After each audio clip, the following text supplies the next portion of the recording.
Please welcome Robert, who will be talking about NixOS, a functional GNU Linux distro. Thanks a lot. So my name is Robert. I'm very happy to be here. Just a quick show of hands. Anybody heard of NixOS before? Oh, anybody using it right now? Oh, that's good. If everybody had used it, you would know everything I was about to say. But I'm glad everybody has heard about it, basically. So yeah, I'll be talking about NixOS. And just to give you a background about who I am and why I kind of got interested in Nix and NixOS. So I'm working, my day job is as a programmer, and me, as I think many other programmers, run into the problem of working on several projects at the same time, where the different projects, of course, depend on incompatible versions of some compiler or some library. So you have to juggle these dependencies when you're working on your different projects. And many people solve this by using some kind of Docker solution, or some programming languages have language-specific tooling. Like Haskell World has this stack, which is quite nice, and it lets you work with several versions of the Haskell compiler quite nicely. But at this time, in 2014, I was working in Perl, which at least I didn't find a good way to work with different versions of Perl and different packages, Perl packages at the same time. So I was looking around for a nice solution.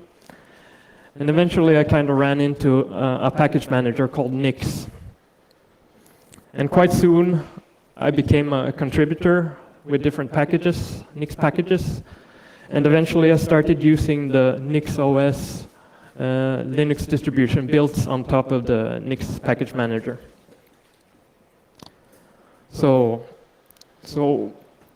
let's start from the end. I hope to spend quite a lot of time doing a demo. But to do a demo of NixOS, I kind of have to describe what NixOS is first. And to do that, I have to describe what the Nix package manager and the Nix expression language is in a very overview kind of way. So I won't go very much into depth in any particular area. Feel free to grab me afterwards and we can talk specifics. So let's start with the Nix package manager. So let's focus on these two final words here, package manager, and kind of get a common understanding of what a package is. So for this talk, I'll have a quite simple definition of a package. It's basically a set of files inside a file hierarchy that you, if you want, you can package up in a tarball and send to somewhere else. And typically you want to unpack this and run or use the files inside this package.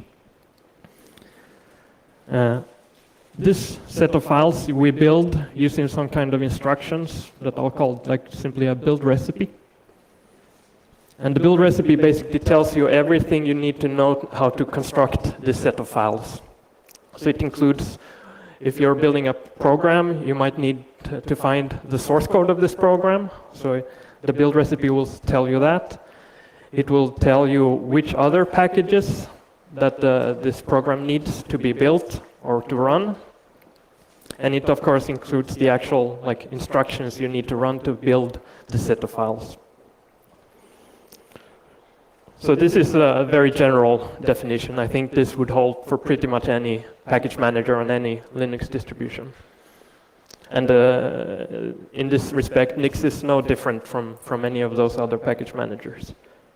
But if I go back to the heading here, this purely functional part is typically not something you see mentioned when you're talking about package managers.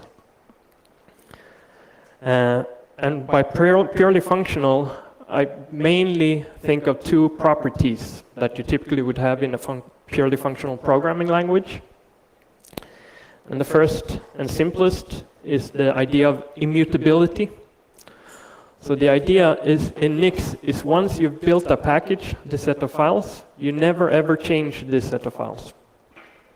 Even if you've installed them on your computer and used them, you never overwrite them when you update the package, for example.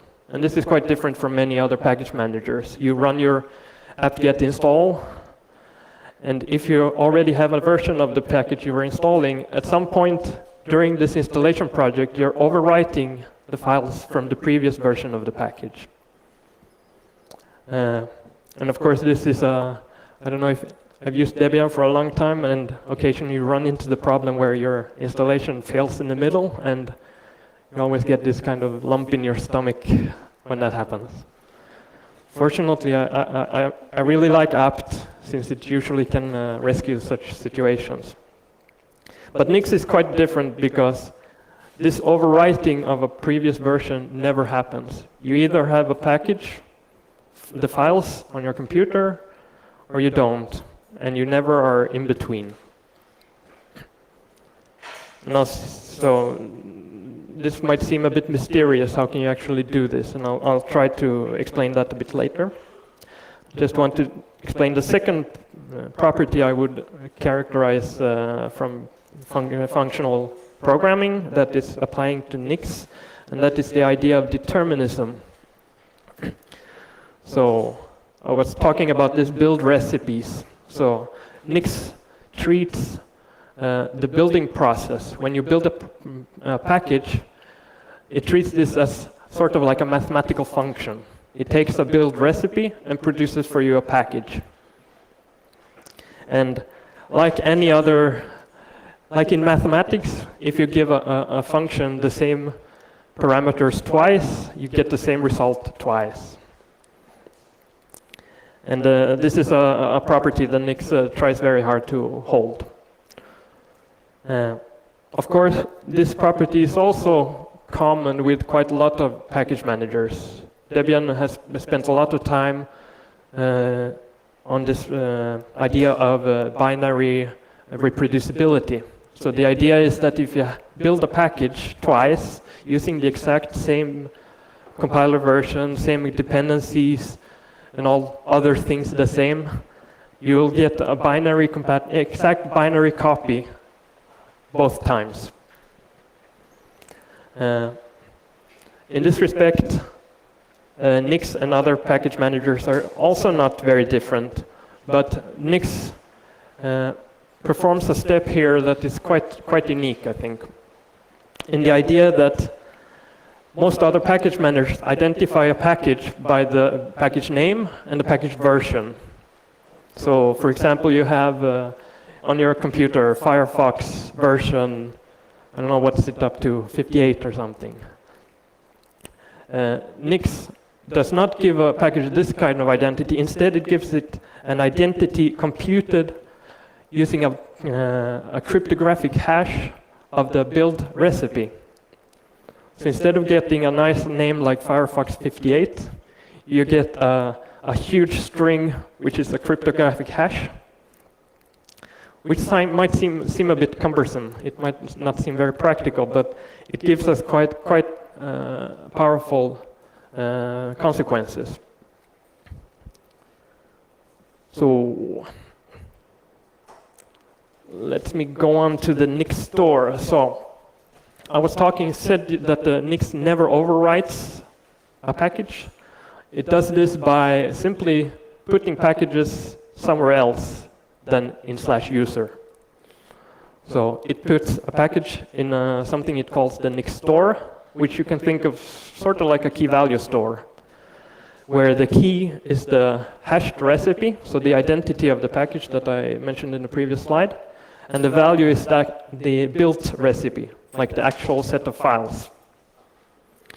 And of course, if you change the recipe, you'll get a completely different hash, so it will be a completely separate entry in your Nix store. Now this might seem a bit fancy, like you're having some kind of super server running on your system to keep track of all these Nix packages, but it's actually just a directory on your hard drive. And we can easily see this. So let me just skip. Let me be a bit more interactive. So I have, let's look here. So I have a folder on my drive. It starts with the root folder, and it's just /nix/store, and that's my Nix store. And then you have this huge gobbledygook, which is the hash, which we computed from the build recipe for a package called cowsay. In particular, the version 3.03 of cowsay. And inside this package, we have a set of files. And these are the files that just belong to this package. So we're never mixing files with other packages in this way. So I was showing these here. So this is basically the same view I showed in the slide. And of course, if I go into the bin folder inside there and run cowsay, I can say hello Bornhack with an @ sign there, and it will run like a regular executable. Nothing strange about that. Of course, it's quite inconvenient to actually try to remember the hash of the package you want to run. So it's also possible to install packages into your user environment, and that's quite different from the typical package managers as well. Since we're never overwriting packages, we're never having like a global set of packages installed, Nix allows us to safely perform user level operations in on the packages. For example, we can install a package into our particular user environment. So I'll run env, and let me just, before I write, let me excuse the user experience of this command line argument. There is work underway to improve the user experience of these command line arguments, but for now, so first I have to tell Nix from where I want my packages to be, or rather where my build expressions are, build recipes are. And this allows me to tell that I want to use the main repository of build expressions that Nix has. So basically it's a huge repository somewhere on GitHub that contains build recipes for different packages. So I'm just saying that I want this package repository. And then I can run like an install, and I have to say which package I want to install. So I want to install cowsay. This attribute is basically the name of the package in a human understandable way. So now we actually installed cowsay, and it should now be in my user environment. Hello, Bornhack. Cool. Now you'll notice that when I installed, let me just say which cowsay. When I installed, it actually placed the cowsay executable inside my home directory. So my username here is ryc, so it placed inside my home directory a folder called Nix profile, which is basically just a folder or directory containing the packages I've installed into my user environment. And under here, it's basically just like any other,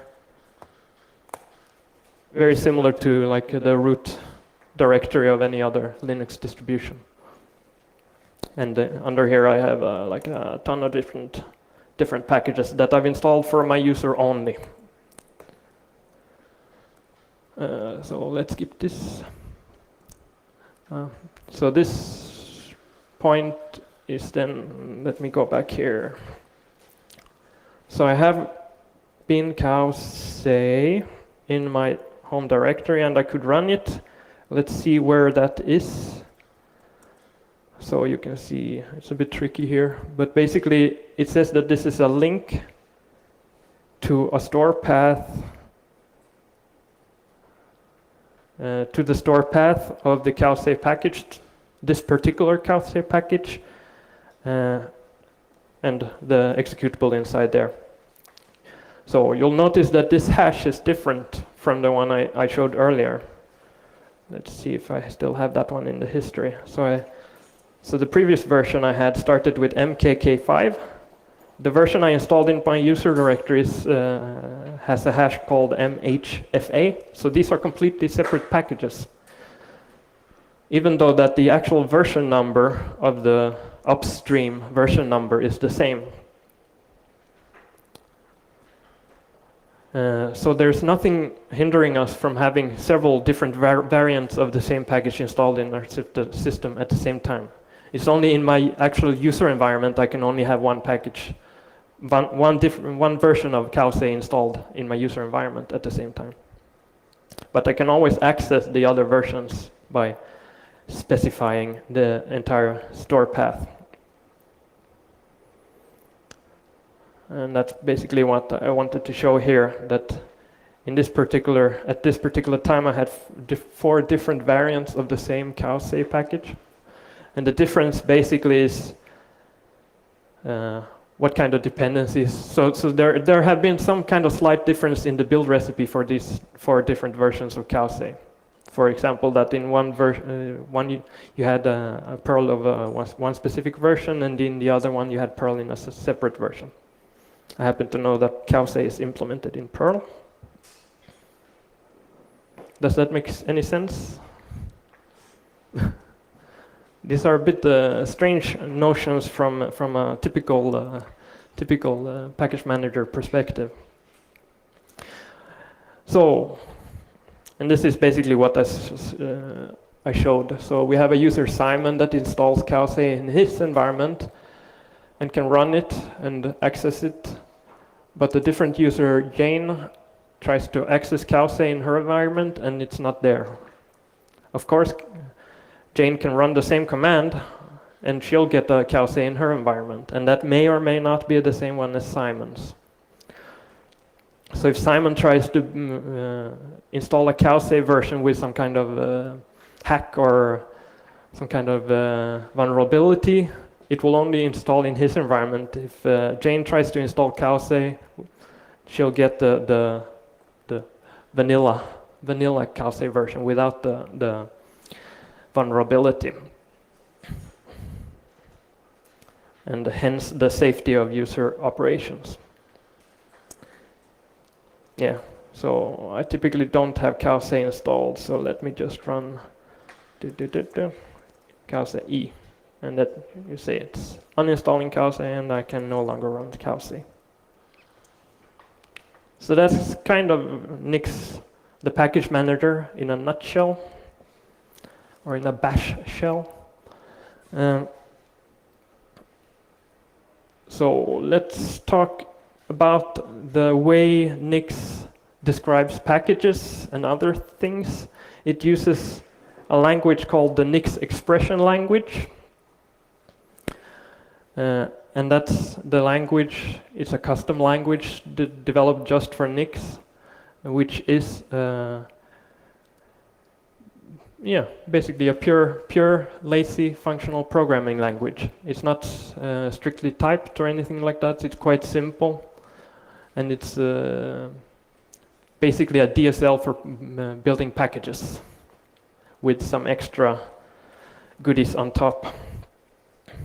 So let's just, is that visible? Yeah. So just some very simple basics. The Nix operating the expression language allows you to operate with different kind of data.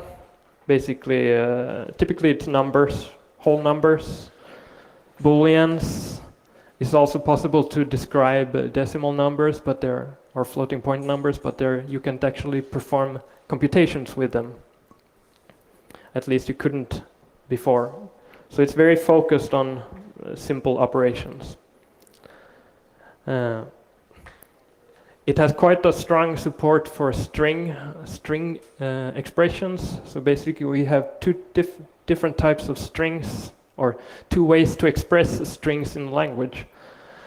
It's this typical double quotes, and it also has this string interpolation. It also has this two single quotes. You open a string that can be spanned over multiple lines, which I try to show here. And that's basically it, except it's also nice to know about lists and attributes, yeah. So like I said, Nix is not strictly typed, so you're allowed to have lists of this form where heterogeneous lists. Lists are quite useful, and we'll see them in the future. It also has something called attribute sets. You can think of them basically like maps. Very similar in formatting into JSON. It just allows you to skip the quotes if you're having a simple key name that's not containing any strange characters like space. And you can dereference a key by using this dot operator. So I think this is not anything super strange. Since I said it's a functional programming language, there's a strong focus on functions, and that's very lightweight syntax for that. So by default, we have, typically we're working with curried functions like in Haskell. So typically we describe functions with one argument, which return a function, which may return a function itself.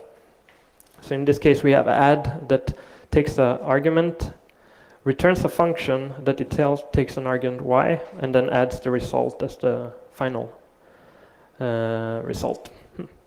And we can apply the function add to two values simply by separating them with the space. So nothing very strange here. Something that is very common in Nix expressions is the idea of a function taking an attribute set as argument. And for that, there is a bit of special syntax that lets you deconstruct the attribute set as in your function definition. So, nothing super strange here. Cool. So I think next one is a complete package description in the Nix package manager. And I think most of the things here we saw in the previous slide. So basically, this whole thing is a function. It takes the standard environment, like the standard build environment that contains your GCC and your typical build tools. It also contains an argument called fetch URL, which allows us to specify where we want this package tarball to be fetched from. And then we have three different dependencies that themselves are packages. So a package is a value inside this language now. So these three things are packages that are passed as an argument into this package description. So I won't go into super detail, but basically you have the typical things you would need when you're defining a package. You have a package name, like a human readable name, which is still useful instead of these long hashes.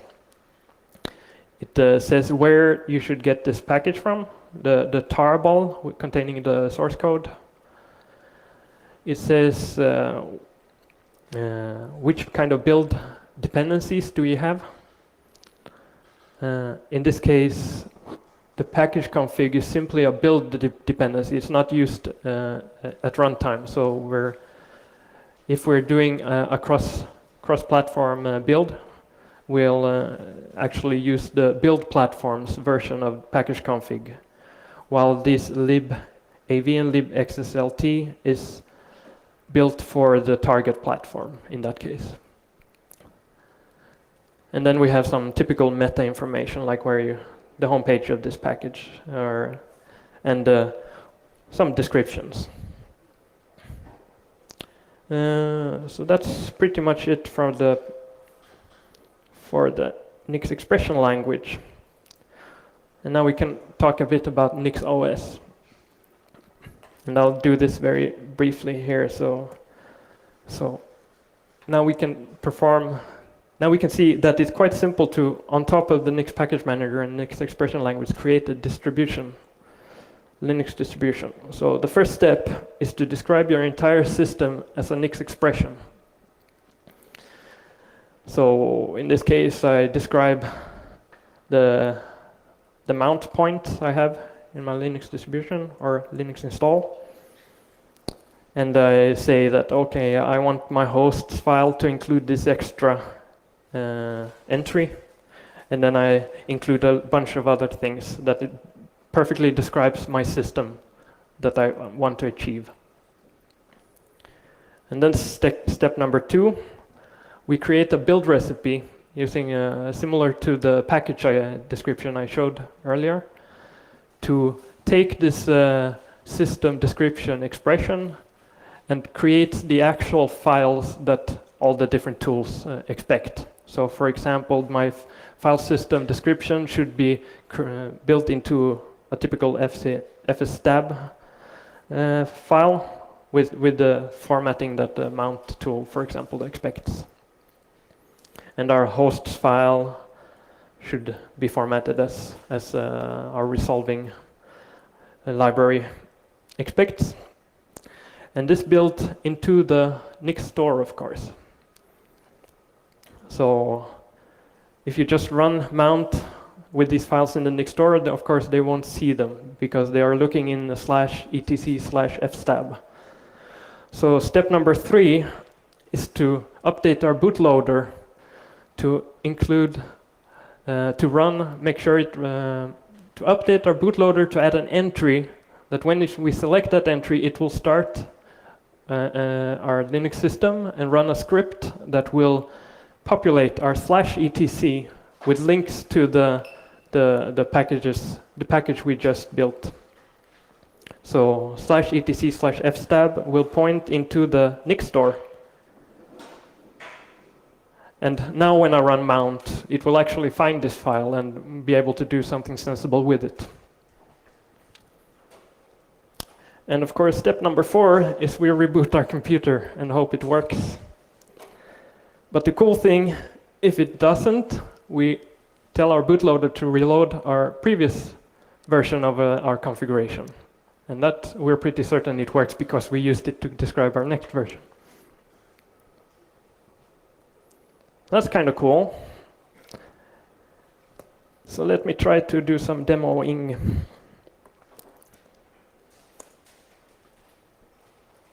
Is that okay? So I have here a virtual box, like a virtual machine. I basically downloaded this from the NixOS website. They have ready-made VirtualBox devices, I think they're called. And you can just download that and load it up and do some experiment. And I have one demo user, which is non-privileged. We can, for example, do the thing we did before. Nix packages EA say. And it did basically the same thing I did before. Hello, Bornhack with yet. Right? And in the second tab here, I have a root user. So the Nix expression describing our system resides in /etc/nix configuration. What? NixOS configuration. And right now it's super minimal. So the only thing it does is import a ready-made configuration that is provided to actually define our VirtualBox machine. So it includes everything we need to just create a basic VirtualBox instance of NixOS. So I can add whatever I want here now. So we can start mint. Let's install Cowsay globally, since it's a bit annoying to keep installing it in every user's environment. We can also install the tree command, since I might use that. So now I've declaratively described which packages I want in my system available for all users. And then I exit here, and then I have to, if I go back here, I'll uninstall cowsay from this version user, and now I don't have it. So it's not enough to just write in this configuration file .nix. We actually have to make this configuration active. And we can do that without having to reboot by running the NixOS rebuild switch command. So basically it will take the configuration I just worked on and build this directory I showed you in the slides with some extra fancy stuff, since my description was very basic. So you can see it. Let's scroll up. So it basically says it's building the system configuration, and then it's building a bunch of different files. So for example, it's building something called the etc.drv. So it's building our etc directory. And it's downloading a couple of things like GNU make for some reason, LND or patch elf. And then it's updating the grub entry, so our bootloader is updated, so next time I reboot, it will actually load this configuration I just activated. It's setting up /etc, which is the step I showed you where it creates the symlinks into the Nix store. And that's pretty much it for what I want to say. So if I go in here, I should have cowsay hello installed. Now it's a bit annoying to have to say cowsay hello Bornhack every time. So let's create a bash alias for that. Programs bash. Let's see, shell aliases, I think it's called. So, oops. So hello is equal to, I want to run cowsay, hello Bornhack.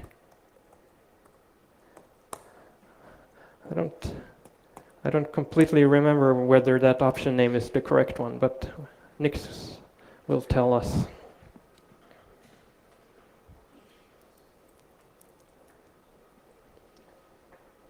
It's doing something. Okay, cool.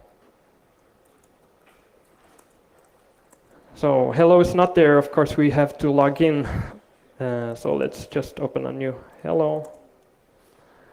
So we have our alias defined, and if we do cat bash rc in the /etc, it should include alias hello there, including some other stuff that is by default.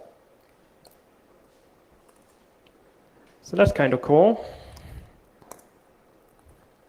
Now on a system, you typically want to run some kind of services. Like when I'm developing, I sometimes develop for Redis, and then I'll very easily add Redis. Let me do this like this. I enable the Redis service, save, switch. Oops, I wrote the wrong thing. Services.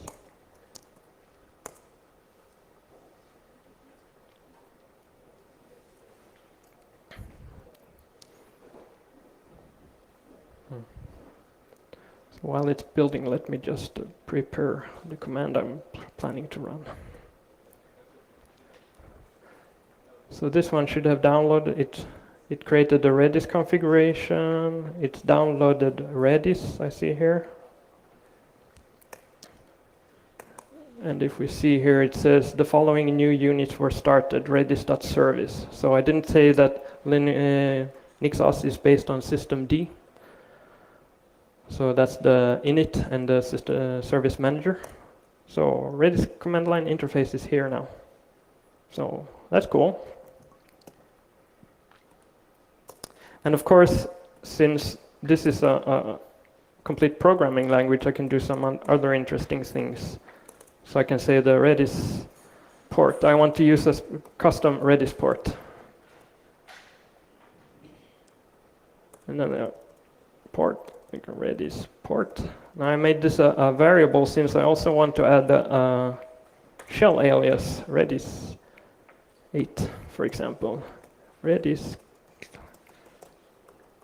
I think that's the way you specify Redis port. I think that's the way you specify the port.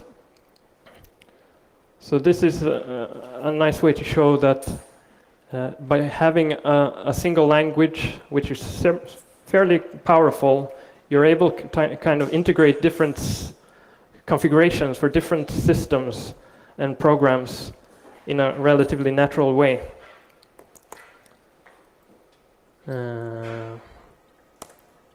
So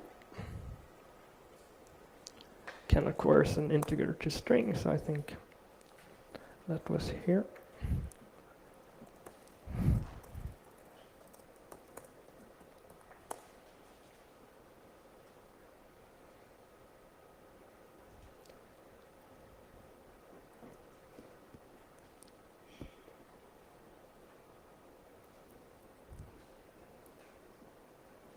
Okay, so let me see, and then we need a bash again. Redis 8.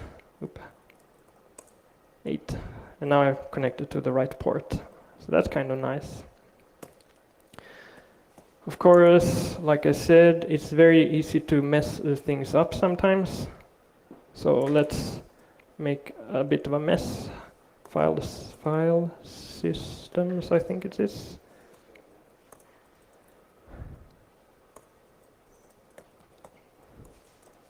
Device, no such device.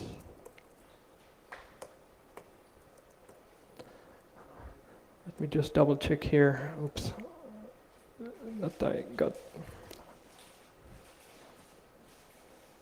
So device file systems, yeah, it should be right.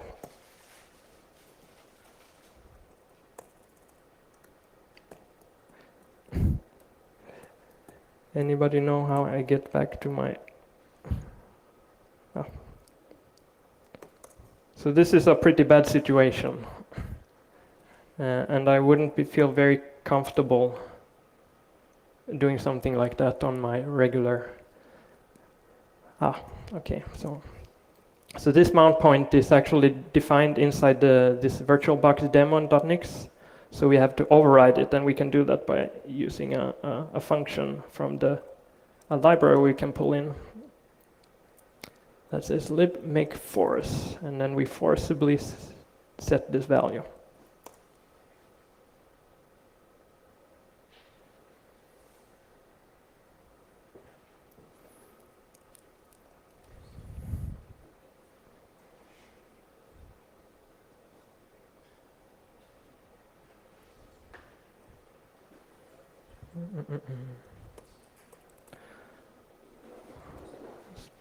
Downloading a bunch of stuff.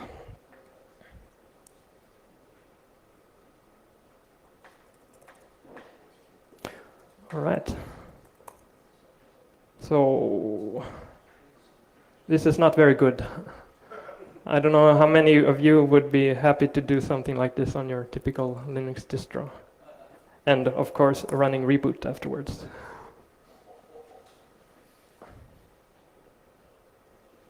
So now you see the grub load screen. So basically the default is the one I just built. And we're kind of stuck here. So what do we do then? We reset our system. Reset. And when we are in grub, we go back down to all configurations, and here is the history of the configurations we've used so far today. So the last one is kind of poisonous. Let's skip that one.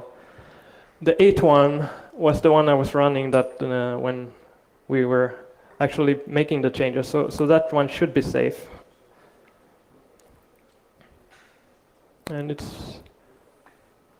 doesn't seem too bad.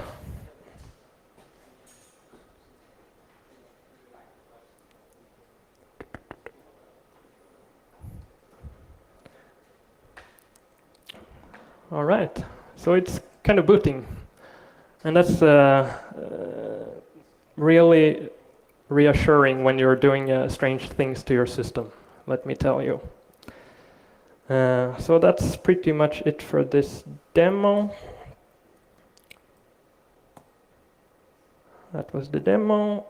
So just to finish with just some typical other projects that are in the wider ecosystem surrounding Nix. So these are all, in one way or another, using the Nix package manager. Some of them are using the NixOS infrastructure as well. So having a single description of your system is, of course, very nice when you're deploying to many different machines. You can have this description in a Git repo. You can push it out to different machines and run the builds there. And there are two nice tools for this. The oldest one and most mature is this NixOS, and it also allows you to provision systems like on Amazon EC2 or something like that. Morph is a nice tool that the Bibliothekscenter, anybody from there here? Dansk Bibliothekscenter, they developed this. And it's similar to NixOS, but a bit simpler and more straightforward, I think. NixDarwin is kind of bringing the kind of configurations you do for NixOS to the Mac OS ecosystem. Home Manager is a project I initiated a few years ago that lets you do a configuration of your home directory, basically your .files and your user services in a similar way as NixOS does for the system level. And Hydra is the CI system that NixOS uses, and it describes its builds using the Nix expression language. So just a very quick summary. So the benefits of this is that you have a declarative configuration language, which allows you to very simply keep it in like a Git repo or something similar like to that. Your builds are reproducible, which is very nice when you're trying to set up your new laptop to have the same configuration as your own one. You want to just run NixOS rebuild switch, and you want it to run the same way your old laptop did. Atomicity, and this is relating to the idea that you don't have in-place updates, or at least avoid it to the largest extent possible. And as we saw, we can always have the possibility of rolling back our configurations. So fearless upgrades, very nice. So unfortunately, there are some drawbacks. So the learning curve, I think most people would agree, is quite steep. And you have to kind of dive in the deep end first. Not entirely, though. The Nix package manager can run on pretty much any Linux distribution and Mac OS. And I actually used it in that way for a long time before I used NixOS. So I recommend doing that if you're not wanting to change your whole system. And it's tricky a bit to package software that assumes the existence of like your typical file hierarchies. And the final one is that there's still a relatively small user base, but it's growing quite a lot, I think. And there are some people in this room. So I'm very happy about the way people receive the NixOS and the ideas behind it. So that's it for me. Thank you very much.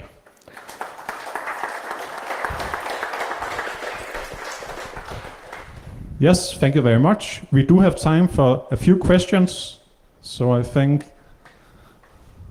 you were first. Hi.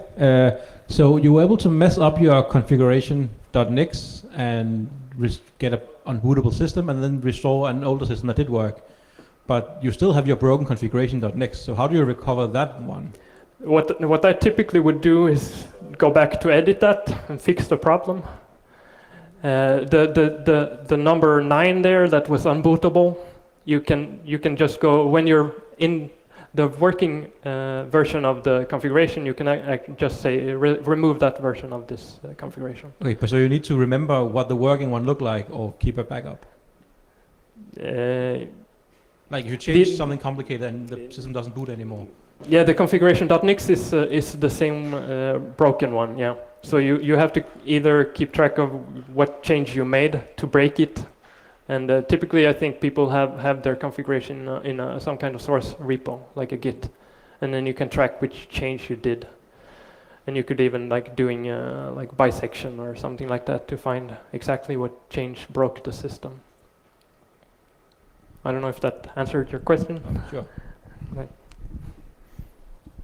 In your configuration file, you did not specify any version numbers. How does that work for a functional declaration? A functional what? Like, how does it determine the version numbers while still being functional? Well, depends on which version number. You mean like the upstream version number. So in Cowsay I had 3.03. And that is described in the package. So in our package description, in this package is called onPaper, and this is the version of this, the upstream version number of this package. Of course, I can change this version number, and then I'll get a completely different hash inside my Nix store, so a different version of this package. And then I have to actually install this build recipe to get this in my user environment, the updated version. So how would you update a package in your NixOS configuration file? In my configuration file, I basically, let me just go back here. Where did my terminal? I just booted terminal. Oh no, it is a NixOS configuration. So here, I actually didn't specify which version I wanted of Cowsay package, right? So the packages, so this is a huge attribute set of different packages, and the Cowsay attribute or value inside this is, let's see, is one of these things. So it will say which version it is.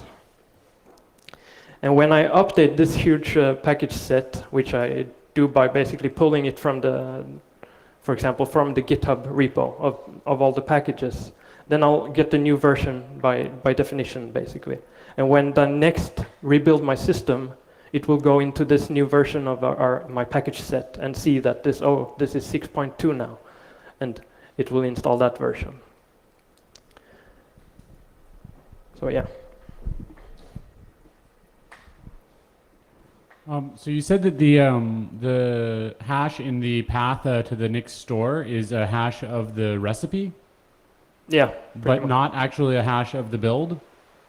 No. So it's a hash of the recipe or the build instructions and all its dependencies, but it's not a hash of the files that you built. So where are the hashes of the package itself then? Like if the reproducible builds failed and you had two different builds of the same recipe that actually had different content, like where are you? The idea is that if you have a build, then determinism will say that if you perform this build again, you'll get the same package. So if you have the package, if you have the hash of the build inputs, and this hash is attached to the package, then you know that if I get build this build input again, I'll get the same package basically. But what if you don't? Like, what if there's a failure? Like, I mean, you have hashes of the actual package content somewhere, right? To see that the reproducibility is at the moment, Nix does not. there's a big push towards having a hash of the package content as well, since that would allow content addressing and a lot of nice properties from that. But it doesn't actually work with this hash of the content. Only the hash of the build recipe. So you're downloading binaries that somebody else has compiled, and you're not. Sorry, I don't hear anything.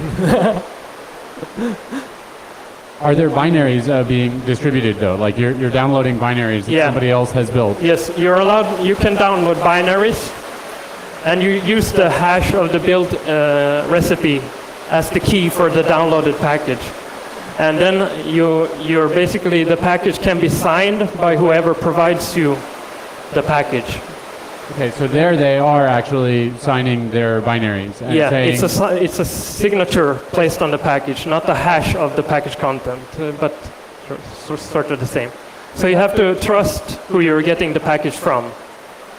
Right. And that's the thing that why it would be nice to have the content of the package also hashed, since then we can pull the package from anywhere, and then we can just verify that it matches the hash.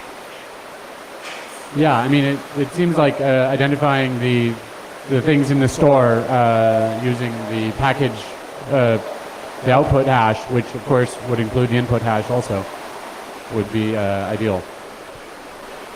Yeah. I think this is the final question.